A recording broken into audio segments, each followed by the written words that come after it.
Hey everybody, today was going to be our pajama day at school and we were going to read the Polar Express and watch the movie. And so I've got my pajama robe on and I'm going to read the Polar Express to you today. And you may have decided to stay in your pajamas all day today too. This book is called The Polar Express and it's by Chris Van Allsburg. He wrote the words and he illustrated the pictures. On Christmas Eve, many years ago, I lay quietly in my bed. I did not rustle the sheets. I breathed slowly and silently. I was listening for a sound a friend had told me I'd never hear, the ringing bells of Santa's sleigh. There is no Santa, my friend had insisted, but I knew he was wrong. Late that night I did hear sounds, though not of ringing bells. From outside came the sounds of hissing steam and squeaking metal. I looked through my window and saw a train standing perfectly still in front of my house. It was wrapped in an apron of steam. Snowflakes fell lightly around it. A conductor stood at the open door of one of the cars. He took a large pocket watch from his vest, then looked up at my window. I put on my slippers and robe.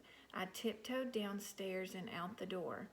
"All aboard," the conductor cried out. I ran up to him. "Well," he said, "are you coming?" "Where?" I asked. "Why, to the North Pole, of course," was his answer. "This is the Polar Express." I took his outstretched hand and he pulled me aboard.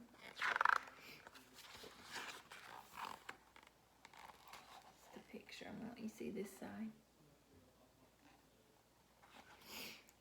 The train was filled with other children, all in their pajamas and nightgowns. We sang Christmas carols and ate candies with nougat centers as white as snow. We drank hot cocoa as thick and rich as melted chocolate bars. Outside, the lights of towns and villages flickered in the distance as the Polar Express sped northward. Soon there were no more lights to be seen. We traveled through cold, dark forest where lean wolves roamed and white-tailed rabbits hid from our train as it thundered through the quiet wilderness.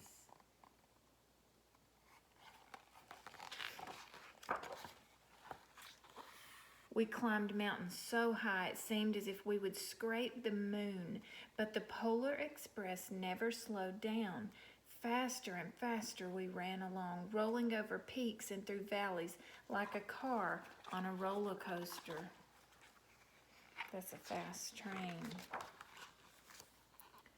The mountains turned into hills and the hills to snow-covered plains.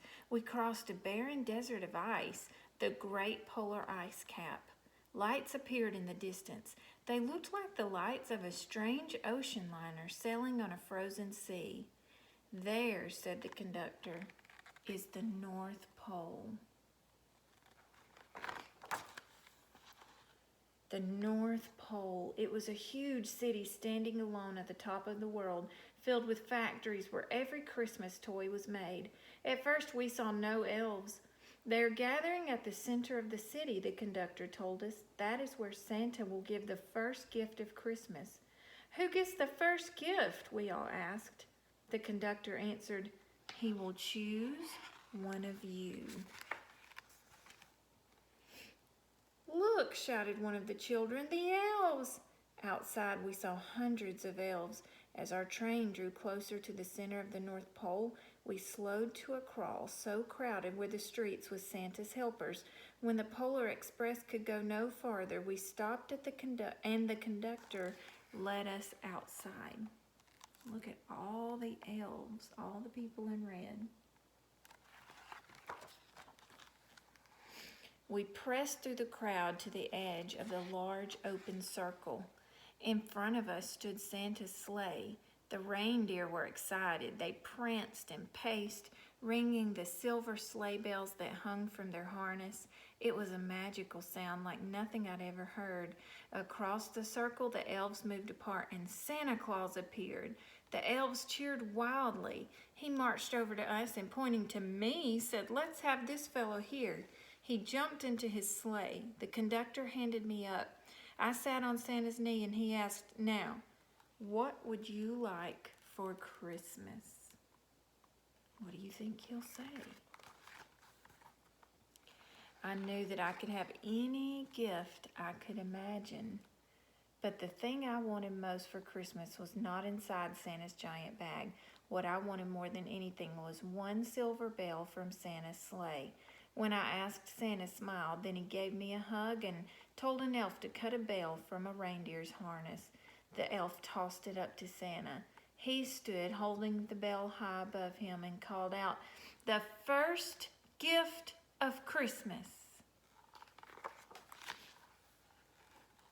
A clock struck midnight and the elves roared their approval. Santa handed the bell to me and I put it in my bathrobe pocket.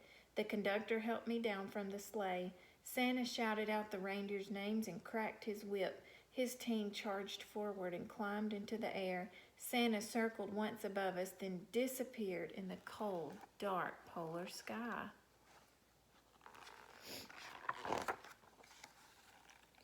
As soon as we were back inside the Polar Express, the other children asked to see the bell.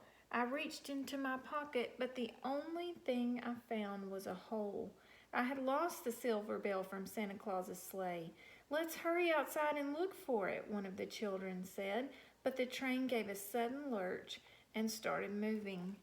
We were on our way home.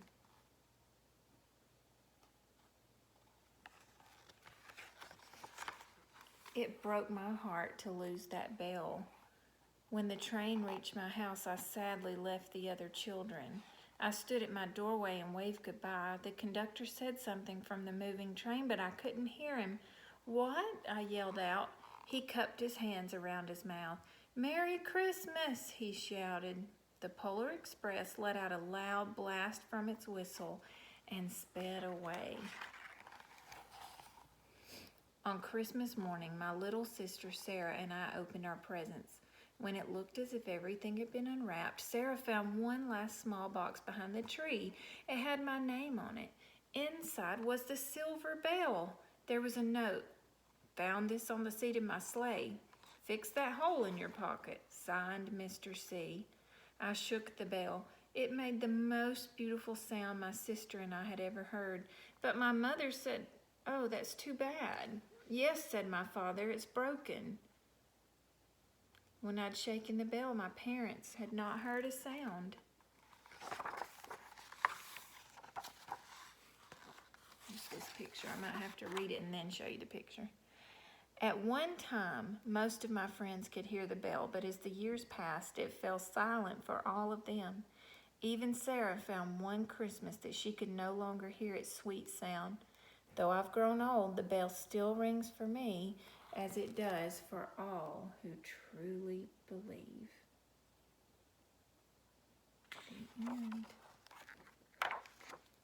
Did you like that story? What was your favorite part of this story? If you want to, you can draw a picture about your favorite part and get your adult to share it on our messenger board. And I'd like to see what part you liked of this story. I'll see you guys tomorrow.